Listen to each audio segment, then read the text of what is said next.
ቆሮንጦስ ቅዱስ ጳውሎስ ለምን መልእክታትን እንደላከ አይተናል ማለት ነው። እንግዲህ በመጀመሪያ የቆሮንጦስ መልእክት ምዕራፍ 1 ላይ የተፈጠሩ ጉዳዮችን ስለተመለከትን በዚህ በምዕራፍ 2 ላይ ደግሞ ሁለት ዋና ዋና የሚባሉ ጉዳዮችን ያስቀምጣል ማለት ነው። የመጀመሪያው ሐዋርያ ቅዱስ ጳውሎስ ወንጌልን በእግዚአብሔር ኃይል የሰበከ መሆኑን ይናገራል። ሁለተኛው ደግሞ መንፈሳዊ ሰው በመንፈስ ቅዱስ ኃይል ሁሉ መመርመር የሚችል ስለመሆኑ የተናገረበትን ክፍል እናገኛለን ማለት ነው። ስለዚህ የቆሮንጦስ ሰዎች በጣም ጠንካራ እንዲሆኑ ከሚያስተምርበት ትምህርት መካከል አንደኛ የቆሮንጦስ መልእክት ነው። ስለዚህ አንደኛ ቆሮንጦስ መልእክት ምዕራፍ 2 ላይ እንዲህ በማለት ይጀምራል። እኔም ወንድሞች ሆይ ወደ እናንተ በመጣው ጊዜ በቃልና በጥበብ ብልጫ ለእግዚአብሔር ምስክርነቴ ለእናንተ እየነገርኩ አልመጣውም በማለት ይናገራል ማለት ነው።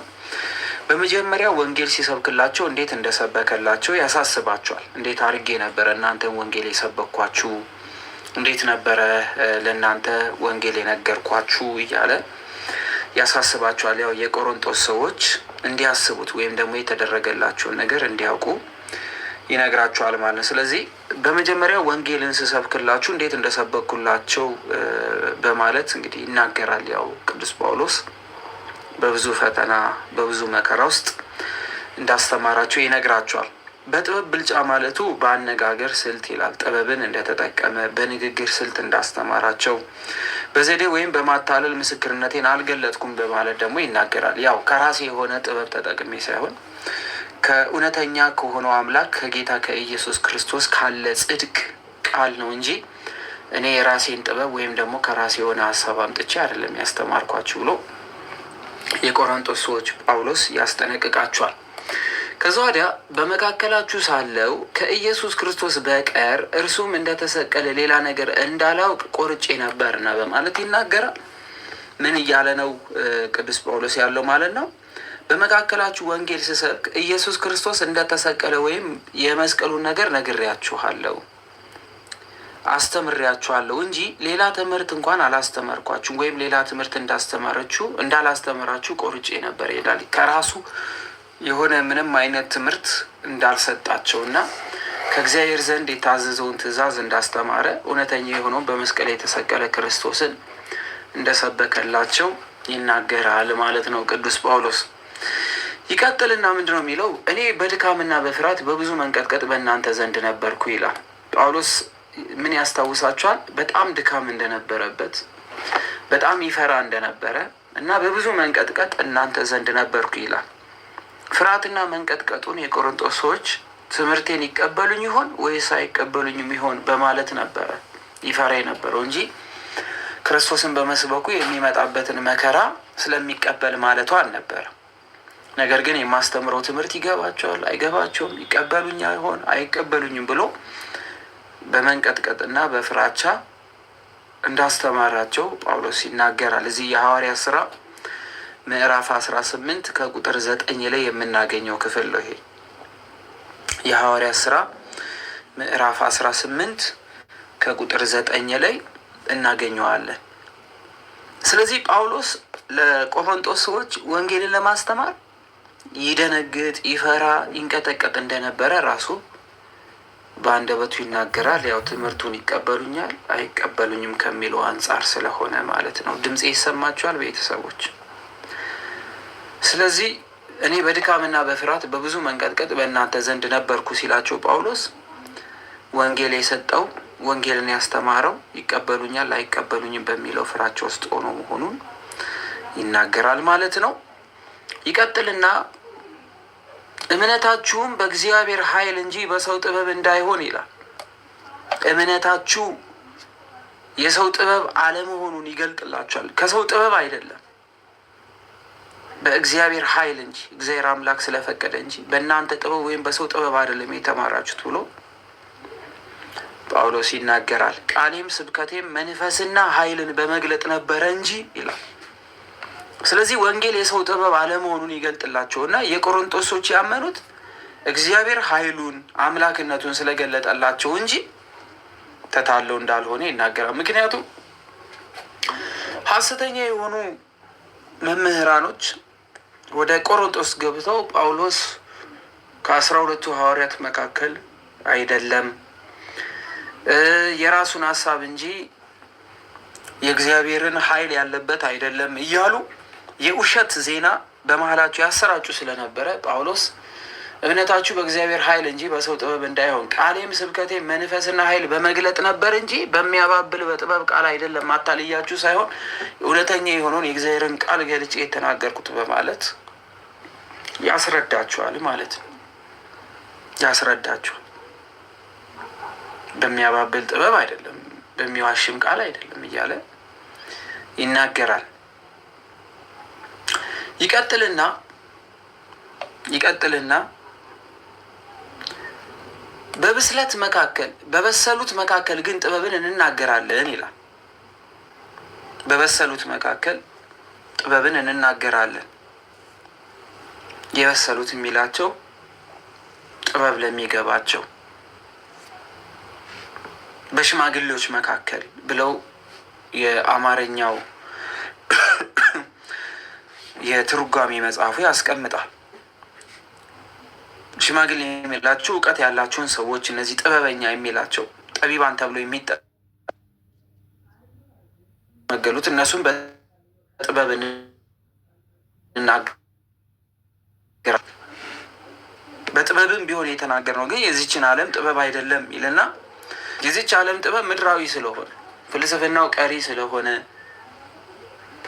ምርምሩ ቀሪ ስለሆነ ስለዚህ በበሰሉት መካከል ግን ጥበብን እንናገራለን። ነገር ግን የዚች ዓለም ጥበብ አይደለም፣ የሚሻሩትንም የዚችን ዓለም ገዦች ጥበብ አይደለም ብሎ ይናገራል።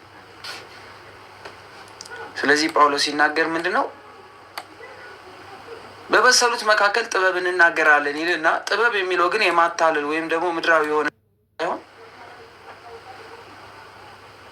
ዘላለማዊ የሆነ እግዚአብሔርን በመፍራት የሚነገር ጥበብን እንደሆነ ይነግራቸዋል ማለት ነው ጳውሎስ። ስለዚህ ነገር ግን የዚች ዓለም ጥበብ አይደለም ሲል የዚች ዓለም ጥበባ ምድራዊ ብቻ ስለሆነ ሰማያዊ ስላልሆነ ቀሪ ስለሆነ የማይሻገር የማያልፍ ስለሆነ አላፊ እንደሆኑት እንደሚሻሩት ገዢዎች እንዳሉት አይነት ጥበብ ስላልሆነ የማያልፈውን የእግዚአብሔርን ቃል ስለሆነ የሚያስተምራቸው። ስለዚህ በበሰሉት መካከል ግን ጥበብ እናገራለን፣ ነገር ግን የዚችን ዓለም ጥበብ አይደለም፣ የሚሻሩትንም የዚችንም ዓለም ገዢዎች ጥበብ አይደለም ይልና ያስቀምጣል ማለት ነው።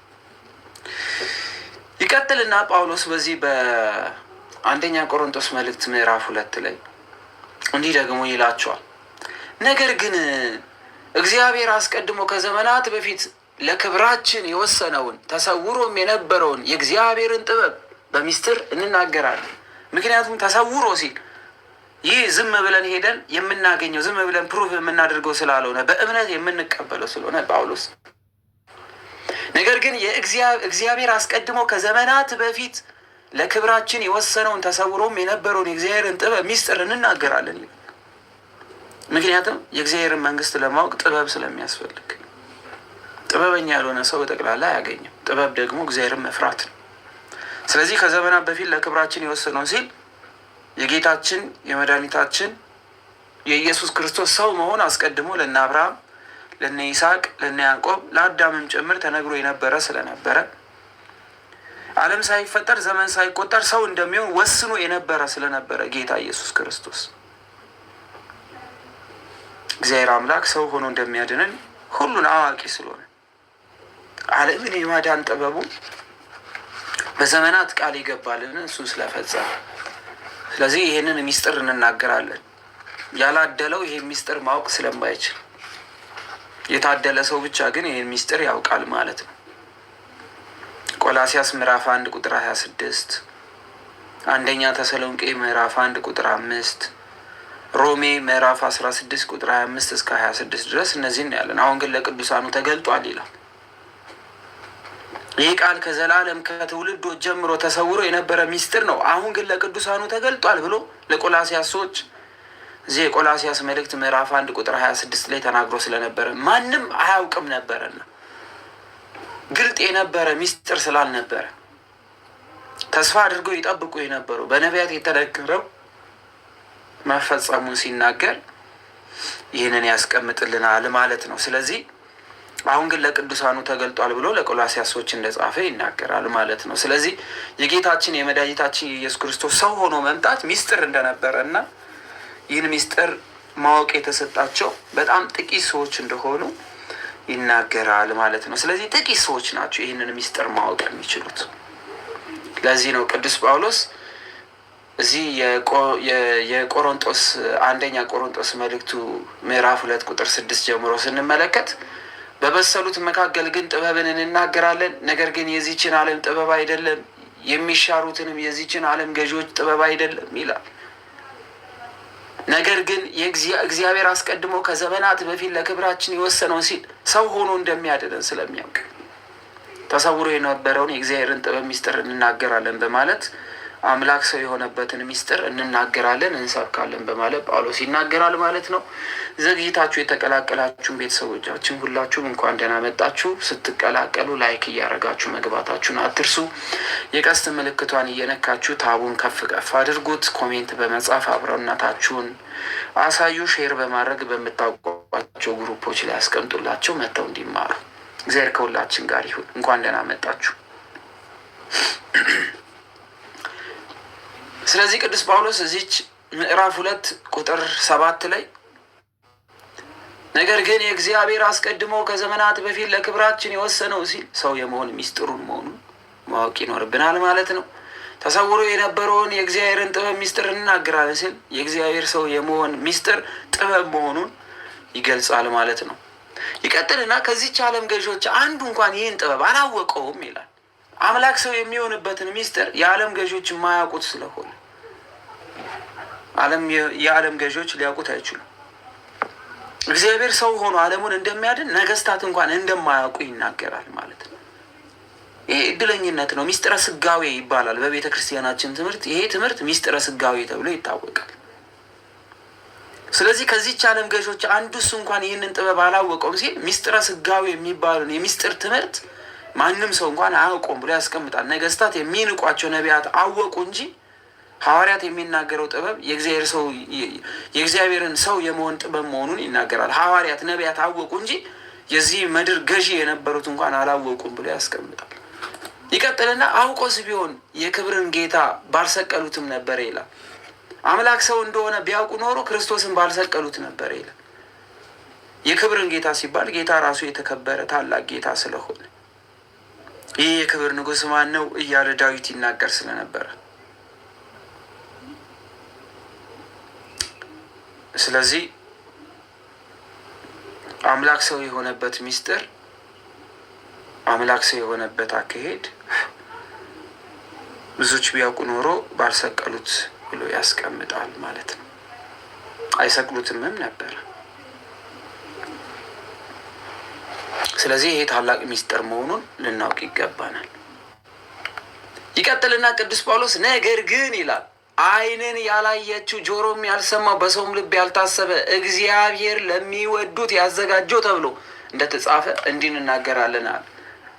ዓይን ያላየው ጆሮ ያልሰማው በሰው ልብ ያልታሰበ በእግዚአብሔር የተደረገ ይህን ሚስጥር አውቆ መናገር ጸጋ ነው፣ ስጦታ ነው። ታድለናል። እኛ የታደልንን እድለኛ ባንሆን ኖሮ ይህንን ባላየን ነበረ፣ ባልጎበኘንም ባልሰማንም ነበረ።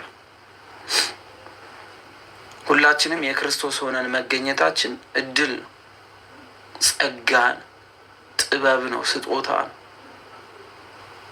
ለዚህ ነው ጳውሎስ የሚናገረው።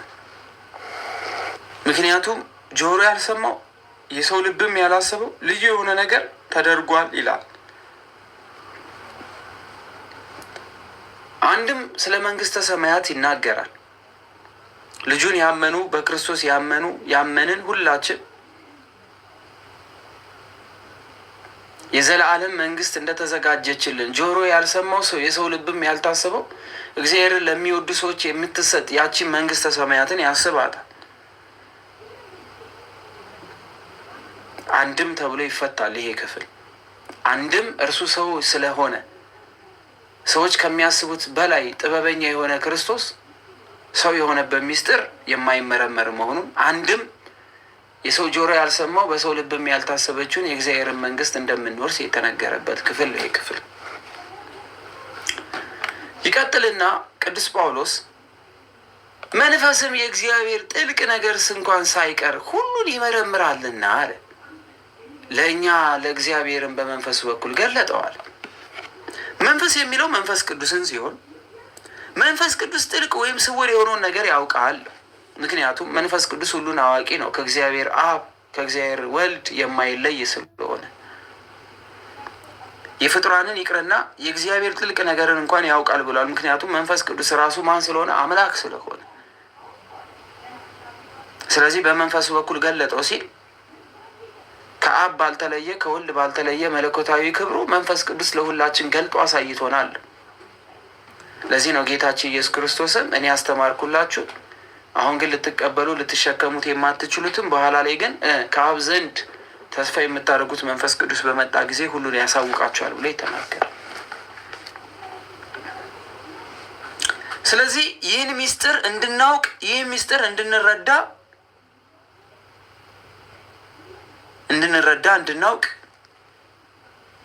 በዚህ በማቴዎስ ወንጌል ምዕራፍ 13 ቁጥር 11 ላይ ስንመለከት ተምረን ነበረ። ካስታወሳችሁ አላውቅም።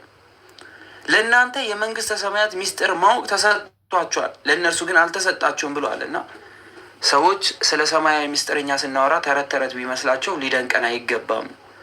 ምክንያቱም የሰማያዊ የሆነውን ሚስጥር ለማወቅ ለእኛ ተሰጥቶናል፣ ለእነዛ ሰዎች ግን አልተሰጣቸው። ስላልተሰጣቸው እናዝናለን፣ እንዲሰጣቸው ሁሌ ጸሎት እናደርጋለን። እግዚአብሔር አምላክ እርሱ ታላቅ ነውና፣ እሱ ስሙ ገናና ነው። እግዚአብሔር አምላክ ስሙ የገነነ ነው። ታላቅ አባት ነው። ታላቅ ጌታ ነው። እግዚአብሔር አምላክ በእውቀት ላይ እውቀት በጥበብ ላይ ጥበብ ለሁላችን ያድለን። ስለዚህ ነው እዚህ የማቴዎስ ወንጌል ምዕራፍ 13 ቁጥር 11 ላይ ለምንድነው በሚስጥር የምትናገረው? ለምንድነው በምሳሌ የምታስረዳው? ብለው ክርስቶስን በጠየቁ ጊዜ ሐዋርያት ለእናንተ የመንግስተ ሰማያት ሚስጥር ማወቅ ተሰጥቷቸዋል፣ ለእነርሱ ግን አልተሰጣቸውም ብሏል። ስለዚህ ሰማያዊ የሆነ ሚስጥር ለማወቅ እግዚአብሔር አምላክ ከኛ ጋር ስላለ ዘውትር ሁል ጊዜ ልንደሰት፣ ዘውትር ሁል ጊዜ ደስተኞች ልንሆን ይገባል። መመረጥ ነው። እግዚአብሔር ሲመርጠን ብቻ ስለሆነ እንደዚህ የምንሆነው። ይቀጥልና ምን ይላችኋል? በእርሱ ውስጥ ካለው ከሰው መንፈስ በቀር ለሰው ያለውን የሚያውቅ ሰው ማን ነው ብሎ ይጠይቃችኋል። በእርሱ ውስጥ ካለው ከሰው መንፈስ በቀር በሰው ያለውን የሚያውቅ ሰው ማን ነው? ከሰው መንፈስ በቀር ሲል ከሰው ነፍስ በቀር ማለቱ ነው። በሰው ያለውን ማለቱ በሰው አእምሮ ውስጥ ያለውን ወይም የታሰበውን ነገር ማለት ነው። ሰው ነፍስና ስጋ እስከተዋሃደ ድረስ በአእምሮ ያስባል፣ በህሊና ያስባል። ስለዚህ እያንዳንዱ ሰው በውስጡ የሚያስበው ወይም በልቡ ያስቀመጠውን ነገር የራሱ ልብ ያውቃል እንጂ ሌላ ሰው አያውቀውም በማለት ቅዱስ ጳውሎስ ይናገራል። በልባችን ያለውን እኛ እናውቃለን፣ ሌላ ሰው ግን ካልገለጥንለት አያውቅምና። ይህን ምሳሌ ነግራቸውና እንግዲህ ደግሞ ከእግዚአብሔር መንፈስ በቀር ለእግዚአብሔር ያለው ማን ያውቃል? እግዚአብሔር አብ ያሰበውን፣ እግዚአብሔር ወልድ የተናገረውን ራሱ እግዚአብሔር መንፈስ ቅዱስ ካልገለጠው እግዚአብሔር አምላክ ልቡ ተመርምሮ ማወቅ እንችላለን እንዴ ቤተሰብ? ስለዚህ ጳውሎስ እንዲህ ይላቸዋል፣ እግዚአብሔር ያሰበውን ያቀደውን የሚወስነውን ሚስጥሩን ከመንፈስ ቅዱስ በቀር የሚያውቅ አለ ወይ? እርሱ ያከብረኛል፣ ለእኔ ካለኝ ወስዶ ይነግራቸዋል። ለአብ ያለው ሁሉ የኔ ነው፣ ስለዚህ ለእኔ ካለኝ ወስዶ ይነግራቸዋል አልሁ በማለት እዚህ ዮሐንስ ወንጌል ምዕራፍ 16 ላይ በደንብ አድርጎ ይናገራል። ታስታውሳላችሁ። ዮሐንስ ወንጌል ላይ ከኔ የሰማውን ያንኑ መልሶ ይነግራቸዋል፣ ከኔ የተለየም ነገር የለም፣ ለአብ ያለው ሁሉ የኔ ነው፣ የኔ የሆነ ሁሉ የእሱ ነው ብሎ ተናግሯልና ክርስቶስ። ሐዋርያው አንዱ ሰው ያሰበውን ሌላ ሰው እንደማያውቅ ሁሉ የእግዚአብሔር ሚስጥር ከመንፈስ ቅዱስ በስተቀር ሊያውቅ የሚችል ማንም የለም። ስለዚህ እግዚአብሔር አምላክ ያሰበው መንፈስ ቅዱስ ካልገለጠልን ልናውቅ አንችልም ብሎ ይናገራል ቅዱስ ጳውሎስ። ይቀጥልና እኛ ግን ከእግዚአብሔር እንዲያው የተሰጠንን እናውቅ ዘንድ ከእግዚአብሔር የሆነው መንፈስ ቅዱስ እንጂ የዓለም መንፈስ አልተቀበልንም ይላል። ስለዚህ ከእግዚአብሔር ዘንድ የተሰጠውን ይህንን እግዚአብሔር አምላክ የሚገልጥልን ነገር እናውቅ ዘንድ በመንፈስ ቅዱስ ተመርተን እንጂ ከኛ የሆነ ነገር አንድም ነገር የለም በማለት ጳውሎስ ይናገራል። ስለዚህ ከዓለም ያለውን መንፈስ ሳይሆን ከእግዚአብሔር ዘንድ ያለ መንፈስ ነው የሚመራው። ዓለም ያለውን እውቀት ሳይሆን ከእግዚአብሔር የተሰጠ እውቀት ነው ሐዋርያት ያላቸው። እነ ጳውሎስ ሲያስተምሩ ከእግዚአብሔር ዘንድ የተሰጠ መንፈስ ይዘው እንጂ ሌላ አዲስ አይደለም። ለዚህ ነው የሚናገረው። ምክንያቱም ጳውሎስን እውነተኛ መምህር አይደለም ብለው የቆሮንቶስ ሰዎችን እየፈተኑ ስለነበረ እየገለጠ ያለው እሱን ነው። ጳውሎስ እውነተኛ ሐዋርያ አይደለም ስለሚሉት በዘመናችን ልክ እንዳለው አይነት ፈተና ያኔም የቆሮንቶስ ቤተክርስቲያንን ይፈትናል ስለነበረ እንዲሁ ደግሞ ከእግዚአብሔር መንፈስ በቀር ለእግዚአብሔር ያለው ማንም ሊያውቅ አይችልም ብሎ ይናገራል። መንፈስ ቅዱስ ያላደለው እንጂ በራሱ ተነስቶ አንድ ሰው እግዚአብሔር እንዲህ ሊያደርግ ነው ብሎ መናገር ስለማይችል ይቀጥልና እንዲህ ይላቸዋል። መንፈሳዊ ነገር ከመንፈሳዊ ነገር ጋር አስተያይተን መንፈስ በሚያስተምረው ቃል ይህንንም ደግሞ እንናገራለን እንጂ የሰው ጥበብ በሚያስተምረው ቃል አይደለም። መንፈሳዊ የሆኑ ነገሮች የሚፈተኑት ወይም መንፈሳዊ የሆኑ ነገሮች የሚተረጎሙት ከመንፈሳዊ ንግግር አንጻር እንጂ በሰው ጥበብ የሚመረመር አይደለም። እኛ የምናስተምረው እኛ የምንናገረው እኮ የእግዚአብሔርን ቃል ነው እያላቸው ነው ጳውሎስ። የምንጽፍላችሁ፣ የምናወራው፣ የምንናገረው፣ የምናስተምረው መንፈሳዊ የሆነ ነገር በመንፈሳዊ ነገር ካልተቃኘ በስተቀር መንፈሳዊ የሆነ ነገር በምድራዊ ጥበብ ቢቃኝ ከቦታውም አያገኘው፣ አንገጣጠምም፣ አንገናኝም። ስለዚህ እንናገራለን እንጂ በምን የሰው ጥበብ በሚያስተምረው ቃል አይደለም ማለት። መንፈሳዊነት በመንፈሳዊ ቃል ነው የሚዳኘው እንጂ በሰውነት ቃል ወይም ደግሞ በዓለማዊ ቃል አይዳኝም። አንዳንድ ጊዜ አይታችሁ ከሆነ አቦ እናት እንዲህ ትሆንላት ቤተክርስቲያን እንድነካት አልፈልግም ይላል። ቃናው ንግግሩ የሚመጡት ቃላቶች በጠቅላላ መንፈሳዊነት የሌላቸው። እንደውም ቤተክርስቲያን ብትቃጠል ይሻላል እንደዚህ አይነት ሰው ከሚከላከልላት። እንደነዚህ አይነት ሰዎች ከሚኖሩባት ቤተክርስቲያን ብትነድ ይሻላል። አንተ ውሻ ምናምን እያለ እየተሳደበ ለቤተክርስቲያን የቆመ የሚመስል ሰው ይሄ ሲጀመር መጀመሪያውኑ ከቤተክርስቲያን ጋር አይደለም። ስለዚህ ጥንቃቄ እንደሚያስፈልግ ጳውሎስ ይናገራል። መንፈሳዊ ነገሮች በመንፈሳዊ ነገር የሚዳኙ ናቸው። ማንም ደስ ሲለው ጉልበቱን የሚያሳይበት ስላልሆነ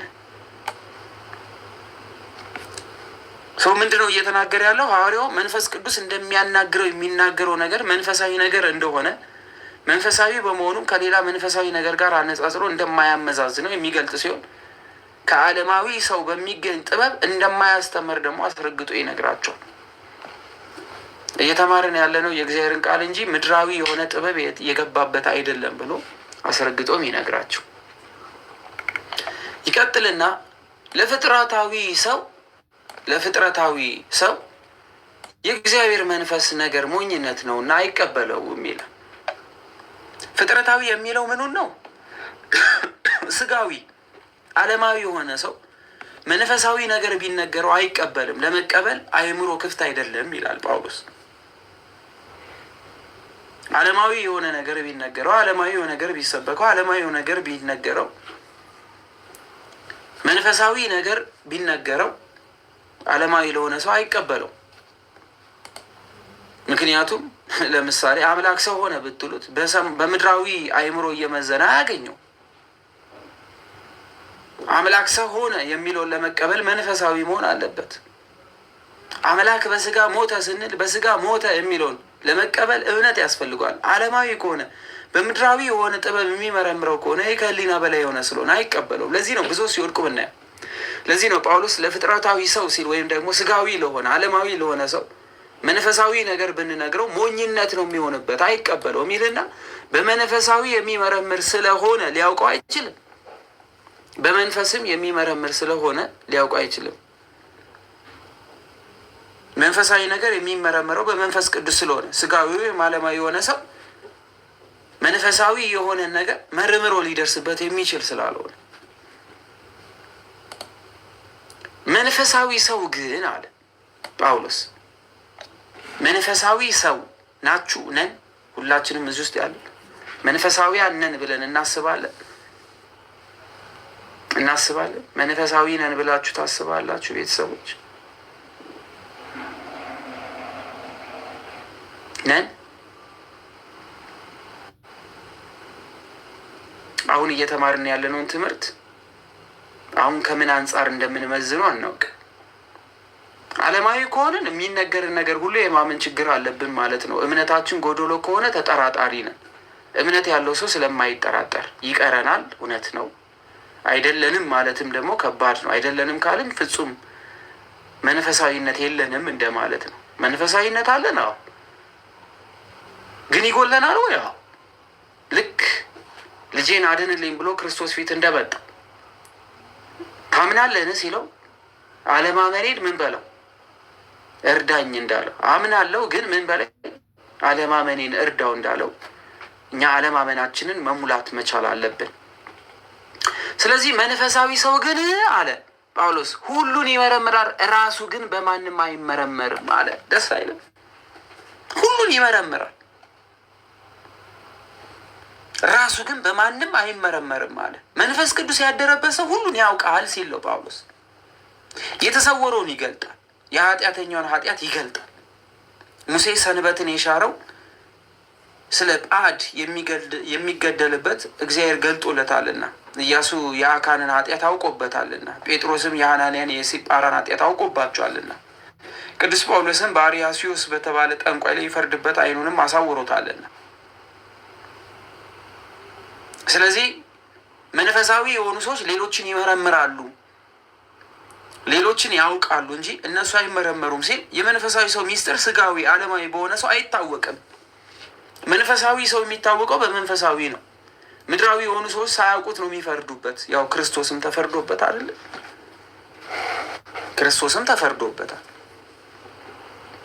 ክርስቶስ ላይም የሞት ፍርድ ተፈርዷል።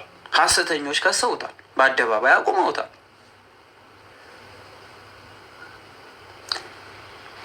ስለዚህ መንፈሳዊ ሰው በማንም የሚመረመር አይደለም። መንፈሳዊ ነን ካላችሁ በራስ ኩራት ይኑራችሁ። እንኩራ በራሳችን። ማንም የፈለገውን ነገር ይበል፣ ክርስቶስም ተከሶ ቀርቧል። ምድር ትከሳለች። የራስን ኃጢአት ደብቃ የሰውን ኃጢአት አግፍጣ ለማውጣት ምድር ትሮጣለች።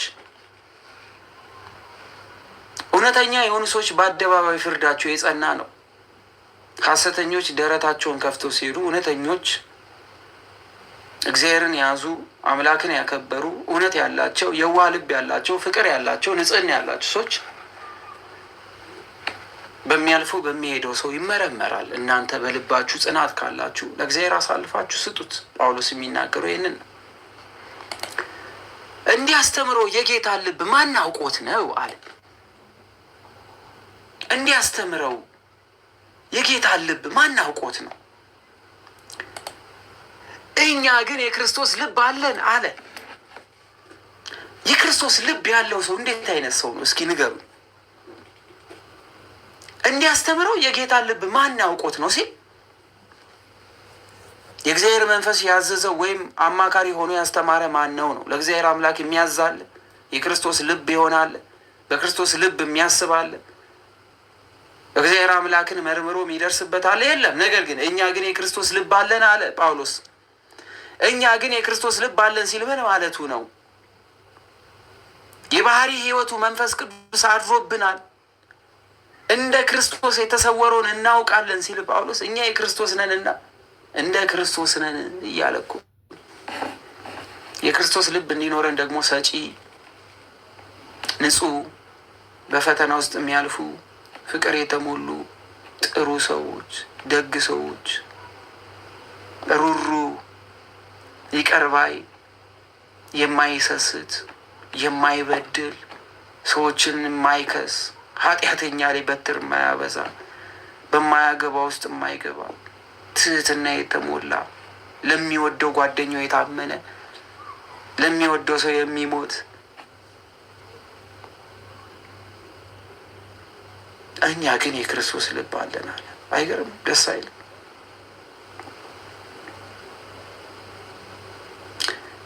እንደዚህ መሆን አለብን ነው ትምህርቱ። ለዚህ ነው የቆሮንቶስ ሰዎችን ጳውሎስ ተረጋጉ። እኛ ያለን ልብ እንደ ዓለማውያኖች አይደለም፣ የክርስቶስ ልብ አለን ብሎ ይናገራል። የክርስቶስ ልብ ስላለን ደስ ይበላል። ምክንያቱም መንፈስ ቅዱስ ሴቶች በ80 ቀን ወንዶች በ40 ቀን አግኝተነዋልና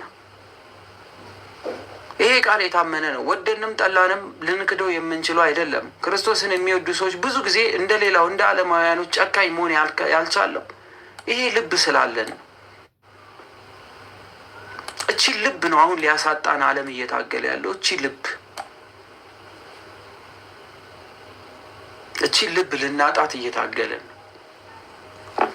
በጣም ነጣቂ፣ በጣም ወደ ክርስቶስ፣ በጣም ወደ ትምህርት፣ በጣም ወደ እግዚአብሔር አምላክ በቀረብን ቁጥር እያሳጣን የሚገኘው ክፍል ቢኖር ይሄንን ነው። ይሄን ያጣን ቀን ባዶ እንሆናለን። እየወደቅን ነው። እቺን ነገር ላለማጣት እንጣር። እንበድል፣ ኃጢአተኛ ምንሆን ምንም ምንሆን፣ እቺን ግን እቺ ያለችንን ነገር ግን ላለማጣት መታገል አለብን። እቺን ነገር ንጹህ ልብ ሊኖረን ይገባል። ማስመሰል ከኛ ሊጠፋ ይገባል። እውነተኛ ሰዎች መሆን መቻል አለብን። ለዚህ ነው የክርስቶስ ልብ እንዲኖረን ቅዱስ ጳውሎስ የሚያሳስበን ማለት ነው። የሚያሳስበን ለዚህ ነው፣ እንድንጠነቀቅ ይረዳናል። ያስተማረን እግዚአብሔር አምላክ ስሙ የተመሰገነ ይሁን። ከዛ በተረፈ እዚህ ቤት ያላችሁ አንዳንዴ እንደዚህ ባላሳያችሁ ደስ ባለኝ ነበረ፣ እንድታዩ ስለምፈልግ ነው።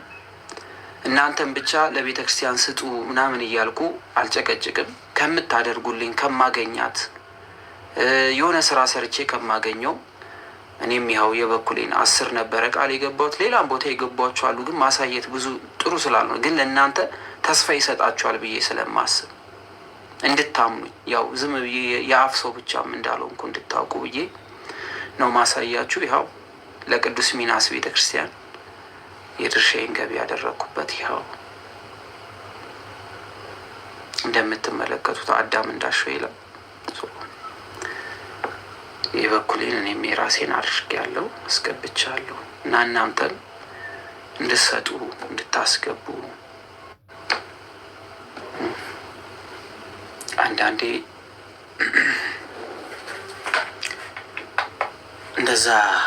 እንደዚህ አይነት ሰዎች መሆን ብዙ አልወድም። ትምህርታችን ያው ምንማረው መኖር ስላለብን ለማለት ነው